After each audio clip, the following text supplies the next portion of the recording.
Good morning dear student. कल की class में पढ़े थे हम लोग लिमिट सुपेरियर कैसे फाइंड करते हैं। आज देखते हैं हम लोग लिमिट इंफीरियर के बारे में। लिमिट इंफीरियर इसको कैसे फाइंड करते हैं, इसका डेफिनेशन क्या बोलना चाहते हैं उसको देखते हैं। Okay, let sequence of a n let sequence of a n be a sequence of real number. आपको जो एन दिया है वो क्या है? सीक्वेंस ऑफ रियल नंबर्स है। Which is bounded below. Same वैसी है, बस अंतर किसमें है? Bounded below. हम लोग लिमिट सुपेरियर फाइंड किए थे, उसमें क्या होना चाहिए था? बाउंडेड एबव होना चाहिए था। आपका जो सीक्वेंस है सबसे पहले क्या होना चाहिए था? बाउंडेड एबव होना चाहिए था। किसमें? लिमिट सुपेरियर में। लिमिट इंफीरियर में जस्ट अपोजिट है। कोई सीक्वेंस आपको दिया रियल नंबर का, ठीक है, वो सबसे पहले क्या होना चाहिए?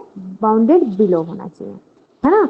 उसको डिफाइन करते हैं इस फॉर्म में। Define of C1 is equal to infimum of A1 A2 AN plus 1 up to 1। Okay, आपको दिया C1 इज इक्वल टू, इस फॉर्म का आपको सीक्वेंस दिया है, उसमें सबसे इंफिमम वैल्यू क्या है इसको बाहर निकालते हैं। जैसे बाय द वे इसमें इंफिमम क्या है? A1 है, तो A1 बाहर निकल जाएगा तो क्या हो जाएगा आपके पास? C2 क्या आ जाएगा?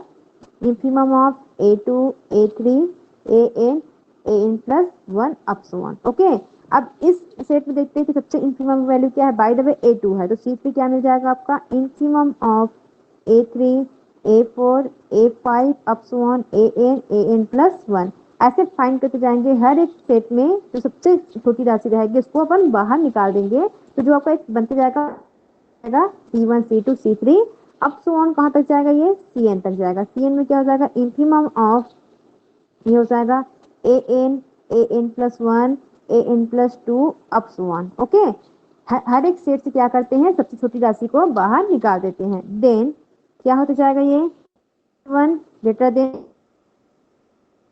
2 greater equal C4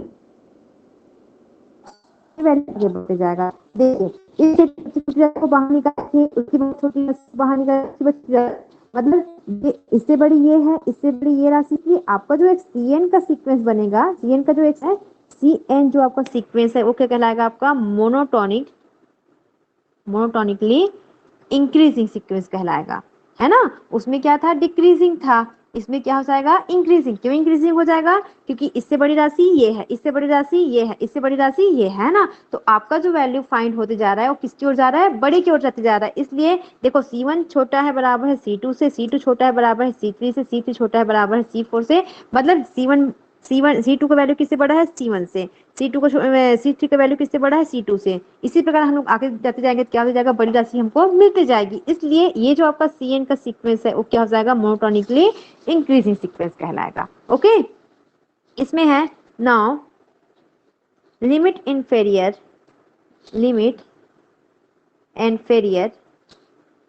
of An denoted by limit inferior An or limit n tend to infinitive infimum of An is defined to be supremum of set बन जाएगा C1 C2 C3 up so on. Okay, and if An is not bounded below, then we define limit inferior An is equal to minus infinity. Okay, देखिए यहाँ पर से एक note समझ जाइए, है ना, स्टार लगा देते हैं। यहाँ पर से एक नोट है, इफ An कोई सीक्वेंस है वो क्या है? बाउंडेड बिलो नहीं है ना। अगर कोई सीक्वेंस है वो बाउंडेड बिलो नहीं है, उसको डिफाइन कर सकते हैं limit inferior a n is equal to minus infinitive.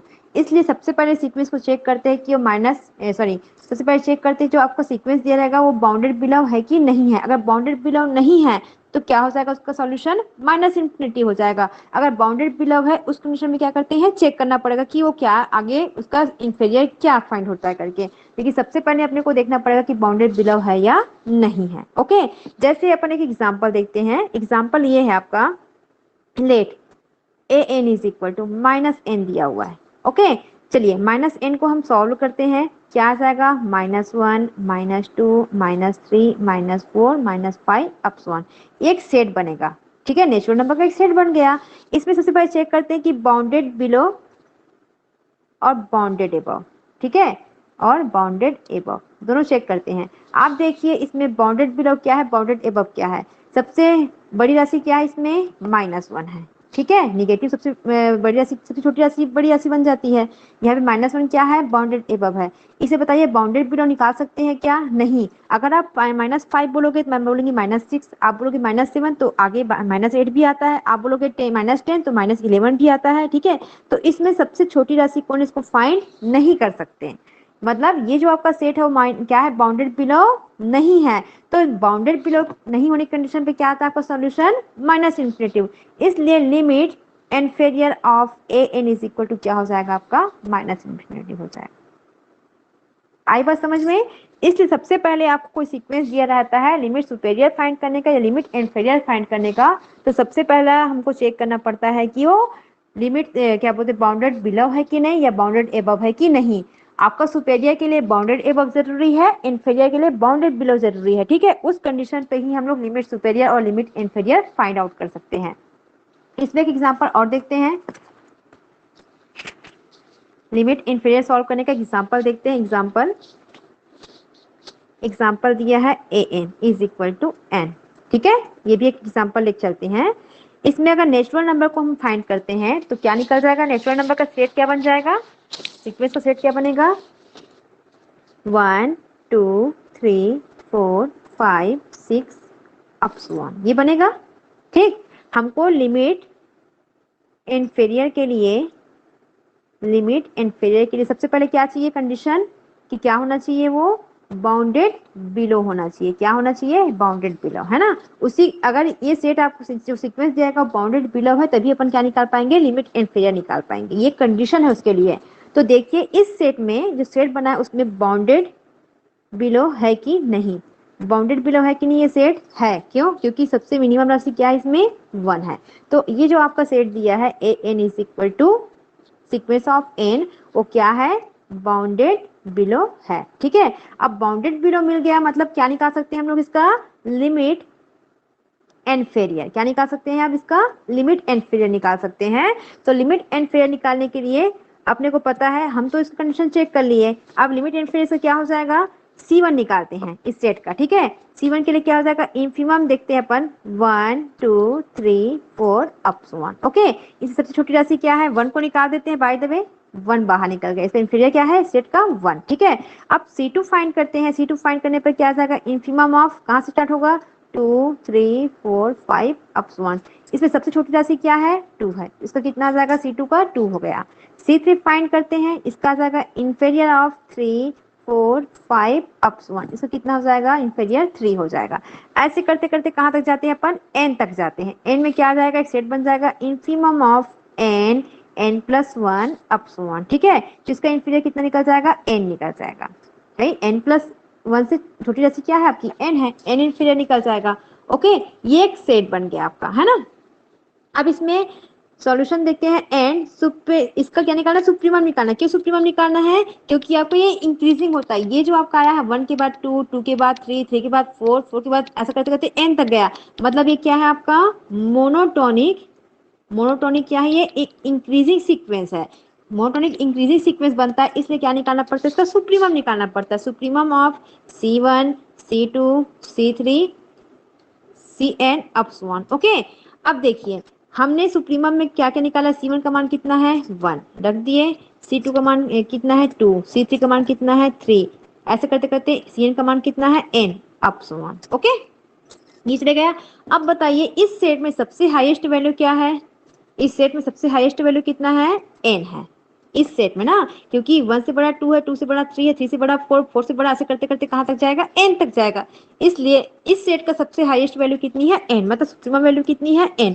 अगर हम लोग इसमें limit n tend to infinitive find करते हैं किसका, cn का, तो क्या अपने पास n है, limit n tend to infinitive n, तो इसका वैल्यू कितना आ जाएगा, इन्फिनेटिव आ जाएगा। ठीक है, ये आपका निकल गया लिमिट इंफेरियर, कितना आया इसका, इन्फिनेटिव आ गया। ओके, ये इसका सॉल्यूशन है। आगे अब देखते हैं हम लोग कि मोनोटोनिक इंक्रीजिंग और डिक्रीजिंग का क्वेश्चन कैसे फाइंड करते हैं, ये नेक्स्ट क्लास में देखते हैं।